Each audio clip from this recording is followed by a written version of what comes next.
মুহাম্মাদুর রাসূলুল্লাহ সাল্লাল্লাহু আলাইহি ওয়াসাল্লামকে আল্লাহ পৃথিবীতে না পাঠাইতেন আমরা ইসলাম পাইতাম না, দিন পাইতাম না। এই যে আজকেই কোরআনের আয়োজন, কোরআনের ময়দান, কোরআনের আলোচনার আয়োজন করা হয়েছে, অনেক উলামায়ে কেরাম, হাফেজে কোরআন, মাওলানাগণ, পীর সাহেবগণ এখানে আসবেন। এই আয়োজন করতে পারার জন্য আপনারা খুশি না বেজার? খুশি।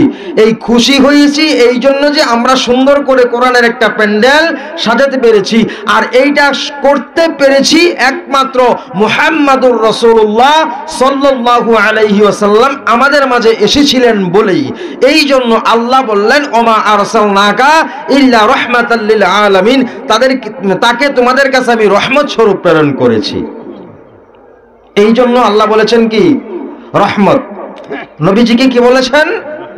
রহমত। এই জন্য আল্লাহ বলেছেন। তো আমি বললাম ইমানদারদেরকে আল্লাহ বলেছেন তোমরা আল্লাহকে ভয় করো। এখন ইমানদার হতে হলে আল্লাহর সাক্ষ্য এবং মুহাম্মাদুর রাসূলুল্লাহ সাল্লাল্লাহু আলাইহি সাল্লামের কে নবী হিসাবে, পয়গম্বর হিসাবে, রাসূল হিসাবে মানতে হবে। কি বলেন?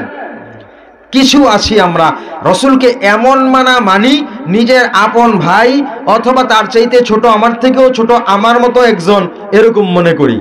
আবার কিছু আছি এমন মানি বলি আল্লাহর জাতি নূর, আল্লাহর জাতের সাথে মিশিয়ে ফেলছি। আসেনি? কিছু লোক এমন আছে। তো আমরা এই বাড়াবাড়ি কেউ করছে, আবার কেউ ছাড়াছাড়ি করছে, এটার কোনোটাতেই যাব না। মুহাম্মদ একমাত্র কে? আল্লাহ বলেছেন, মা কানা মুহাম্মাদুন আবা আহাদিম মির রিজালিকুম ওয়ালাকিন রাসূলুল্লাহি ওয়া খাতামান নবিয়্যিন। তিনি তোমাদের কোনো পুরুষের পিতা নহেন। তিনি কি না? কারো পিতা নয়। এখানে সম্পর্ক বোঝানো হয়েছে। হ্যাঁ, কারো পিতা না, তিনি হলেন একজন আমার প্রেরিত, আমি আল্লাহ তাআলার পক্ষ হতে প্রেরিত রসুল এবং খাতামুন নবিয়্যিন, শেষ নবী। তাহলে রাসূলকে আমরা যদি বলে ফেলি যে তিনি মানতে মানতে এত উপরে মেনে বলে যাই যে তিনি আল্লাহর সমকক্ষ অথবা আল্লাহর জাতের, তাহলে একটু বেশি হয়ে যায়। আবার যদি বলি তিনি শেষ নন, আরো নবী আছে অথবা তার মতো আরেকজন ক্ষমতাবান আছে, তাহলে খাতামুন নবিয়্যিন মানা হয় না। তাহলে কোনোটাতেই যাওয়া যাবে না। আল্লাহ যেই সীমা দিয়েছেন নির্ধারণ করে সেই সীমার ভিতরে থাকা লাগবে।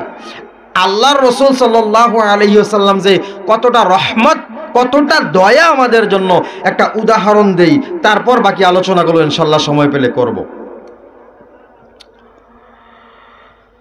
৫ম হিজরিতে রাসূলুল্লাহ সাল্লাল্লাহু আলাইহি ওয়াসাল্লাম যখন মক্কা থেকে মদিনায় হিজরত করেন, তার ৫ম হিজরিতে শাওয়াল মাসে খন্দকের যুদ্ধ অনুষ্ঠিত হয়। খন্দকের যুদ্ধ আমি সরাসরি সহিহ আল বুখারীর 4101 নাম্বার, 4102 নাম্বার এই হাদিসটা পাঠ করে শোনাবো এখন আপনাদেরকে।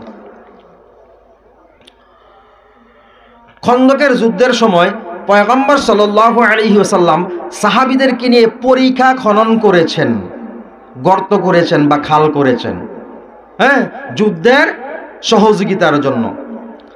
এই সময় আমি বললাম কয় হিজরি? ৫ম হিজরি। এই ৫ম হিজরিতে মুসলমানদের অবস্থা এমন ভালো ছিল না, দুর্বল ছিল, অভাব অনটন ছিল।